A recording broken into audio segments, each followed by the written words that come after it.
This is how it is looking in terms of who it thinks is going to finish inside that top four, which, as I mentioned, could be top five.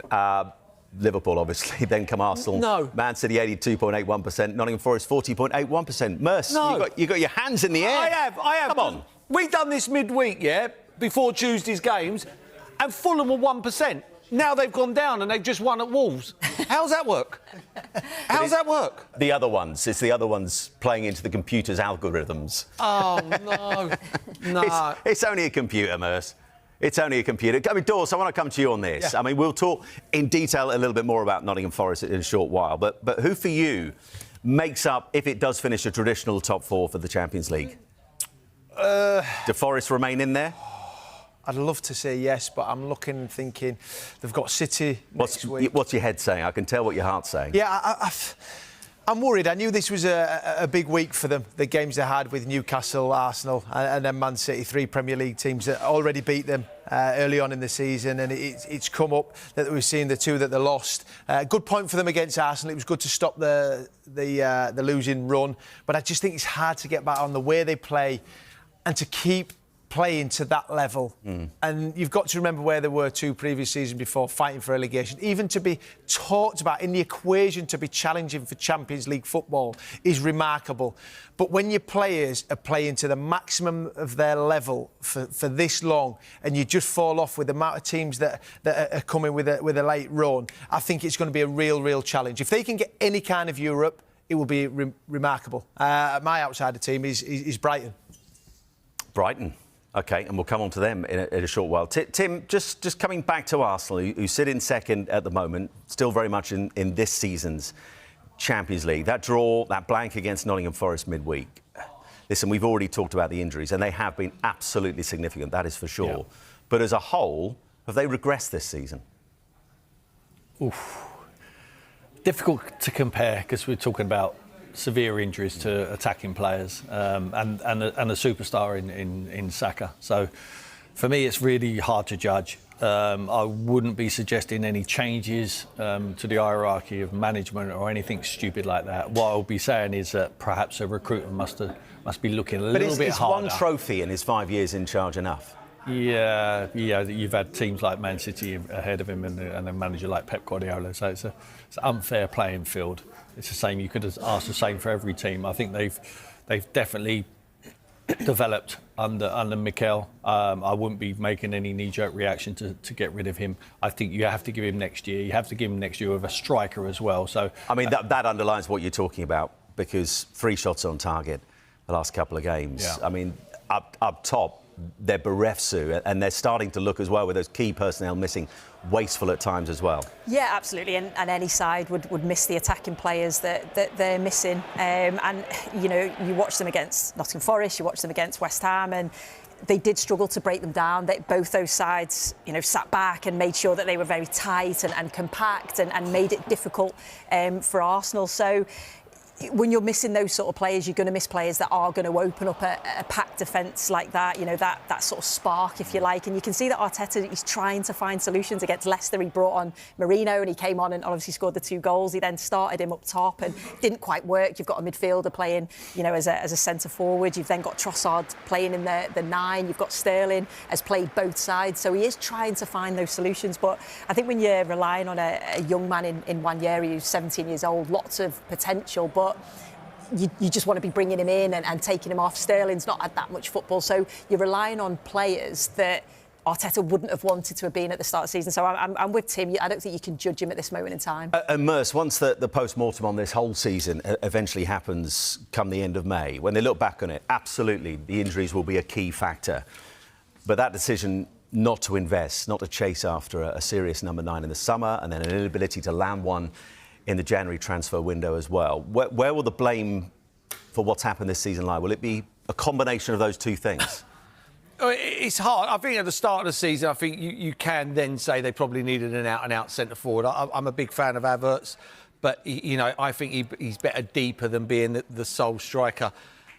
I don't buy into the January one. I don't buy into the January one. There's not a lot around too hard, in January. Yeah, I mean, with the fair play rule now, you can't just go out and go, you know what, we'll buy him for 70 million, we'll take a chance. If it doesn't work, it doesn't work. We'll give him 200 grand a week. You know, 5 years ago, that didn't matter, did it? You could do that, and if it didn't work, you just move on in the summer and you go and buy someone else. That ain't the case anymore. Even though they've had their injuries, they're still a long way behind. Yeah. They're still a long way behind, you know, and this gap will get bigger. It won't get shorter. I'd be surprised if it got shorter by the end of the season. It will only get bigger. But if they finish second again, that's 3 years on the trot. I mean, there's consistency in a way, but they'll be disappointed that they could end up beating Man City. Because at the start of the season, their one thing in their head will be finish above Man City and we win the league. 100%. Yeah. 1,000,000%. And they could finish above Man City and not win the league, and that's where they'll be disappointed. And there's been reports, Dorse, emerging in the last couple of days from Sky Germany that there have perhaps been talks between Arsenal and Joshua Kimmich at Bayern Munich. He's had a contract at the end of the season. Arsenal denying that there's been actual talks. He's an answer, but he's not the whole answer, is he? No, definitely not. You know, I think he's a very, very good player. He's done it for a long time in Germany at the age of 30. His contract's coming to an end. It doesn't look like he's going to be. It's been renewed. And the reason Arsenal are probably looking at this is because you go, is Jorginho going to go? Is Thomas Partey going to go? Well, they're out of contract this summer. Yeah. It looks likely, doesn't it? So then you go, we need to replace them. And if he's a free agent, then you go and you're getting the experience, the quality that he possesses, and you think, well, it's a no-brainer on that front. But I just think that they need a striker. I've said it for long enough now. Any team needs a striker. I don't care who you are. Manchester City won the Premier League with no striker. That was a one-off. I know Liverpool don't always play with the Nunes, but Jota falls number 9 and different ways of playing. But I think that's where Arsenal need to prioritise. But Kimmich, I can see why they would go. Of course, the experience and what he can bring. If those two players do leave Arsenal, you're bringing one who's tried and trusted in no-brainer. Shall we have a little chat about the title race in the Premier League? Because this time last week, Merce, you were sat here, you were watching your old team, Gunners, struggling and in the end losing against West Ham. You were talking, and we felt, given that Liverpool had Man City to come and Newcastle United midweek, it might be a little bit early to be talking about open-top bus parades and booking the bus already. But it is now, isn't it, a question not of if, but when for Liverpool. What, they book it or what? Oh, sorry. I thought you meant when they book We're going to get a film of you booking an open-top bus yeah. before the end of the season. It's just a matter. It's how many points. How many points from now on? They just got to stay concentrated. Just got to keep on performing. They've been absolutely outstanding. You know, it will be being so professional because you've got the Champions League now in between. You know, 2 big games against PSG. They just got. As long as they tick along, they'll be all right. They can afford 3 or 4 free slip-ups and they'll be all right. But, yeah, they won't want that to happen. They'll want to keep on doing what they do. And, yeah, I've been outstanding. I think, you know, the Man City game won that comfortably, in my opinion, and then Newcastle as well. So, yeah, absolutely. I can't talk highly enough of them. I mean, that record. I done the game against Nottingham Forest here. Yeah. When they lost. And I thought, oh, my God, I wasn't impressed at all. I thought they're going to... could struggle here a bit. Didn't they not learn a lot from that game? That low block, they were frustrated, they couldn't find an answer. But as the season has gone on, when teams have tried to do that again, they found a way around it. It almost came at a good time so early in the season. Yeah, I think so. I think it did. I think the other thing was it was straight after the international break. You know, I think with Slot being in Holland, I don't think it's the same as the Premier League. Do you know what I mean? I think when you come back from a weekend, you know, in Holland, there's a massive gulf. Do you know what I mean? When you come back to the Premier League here, the lesser teams have got a good chance of beating you. It's a real leveller. And I think that taught him a lesson. I think it did. And I think it was one of them as well where that game was going nowhere. It is 0-0. And I thought the Wolves manager, Nunes, the Forest manager, done great, Nunes.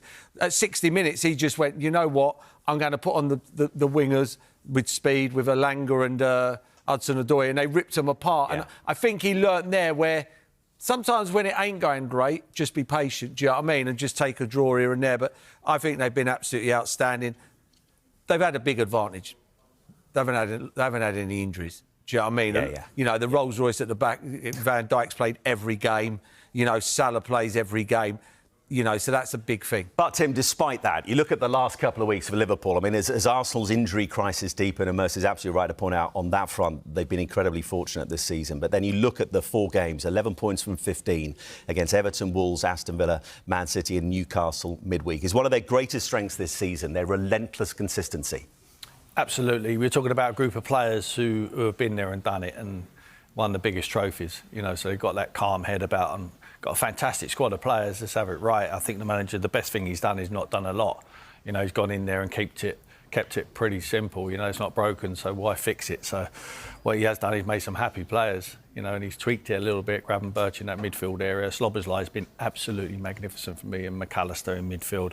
They've got so many options off the bench. He's finding a way of keeping everyone happy. You can generally do that as a manager when you win every football match, you know. And I think going back to the injuries one, I think we've got to give him a lot of credit for that as well. It's not always luck that you keep your players fit. Sometimes it's by design, what you're doing in training. And I think a lot of teams like Arsenal have been crippled with injuries. Tottenham. If any Arsenal fan still held out hope after the weekend, that may have dissipated after the latest midweek fixtures in the Premier League. The Gunners could only draw 0-0 at Nottingham Forest, while having to wait and see if Newcastle United could do them a favour at Anfield. They could not. Liverpool eased to a 2-0 win over Eddie Howe's men thanks to goals from Dominic Szoboszlai and Alexis McAllister to go 13 points clear at the top with 10 games remaining, albeit having played a game more, with Arsenal still having 11 to play. The significant 95.8% chance of sealing the title that Liverpool already had after their win at Manchester City on Sunday, according to the Opta supercomputer, has therefore risen further. Orange Slot's side now secure a 20th top-flight crown and second Premier League title in 98.8% of simulations. Arsenal's likelihood has dipped from 4.2 to just 1.2, meaning they only produce a mighty comeback to pip the Reds in around 1 in every 100 sims. Following Arsenal's shock home defeat to West Ham on Saturday and Liverpool's impressive 2-0 victory at Manchester City a day later, the gap at the top of the table is now 11 points. It's a seismic gap, even if Liverpool have played a game more. With 7 of the Reds' remaining 11 games at home, their lead looks unassailable. The Opta supercomputer agrees, giving Orange Slot's side a 95.8% of winning the Premier League title. That's up from 84.7% coming into the weekend. Arsenal's chances have cratered. Before this match day, the Gunners went on to win the title in 15.2% of supercomputer's 10,000 simulations. Now it is just 4.2%. For many, it was probably a given that Arsenal would do the business at home to West Ham on Saturday. After all, the Hammers' form had been unspectacular and the Gunners were unbeaten at the Emirates in the Premier League this term. But Arsenal slumped to a surprise 1-0 defeat thanks to Jared Bowen's 50th Premier League goal, with Miles Lewis-Skelly's red card hardly helping matters for Mikel Arteta's men towards the end. Beyond just the game, though, the result had greater ramifications. Victory for Arsenal would have moved them to within 5 points of leaders Liverpool, who face the tricky task of going to Manchester City on Sunday. As disappointing as City have been this term, the reigning champions raising their level for one game was hardly a thing of fancy. But now Liverpool have the opportunity to ram home their advantage, with Arsenal's loss having a pretty significant impact in the Opta supercomputer's season projections. Before the weekend, Arsenal went on to win the title in 15.2% of the 10,000 simulations. Liverpool took it in 84.7%. Arsenal's chances plummeted by 51.1% as a result of the West Ham defeat, now only ending their title drought in 7.4% of the latest simulations. Liverpool's chances improved by the 9th of February or the 7th of July percentage points, going all the way in 92.5% of the most recent simulations. Arsenal will now be even more desperate for City to do them a favour on Sunday.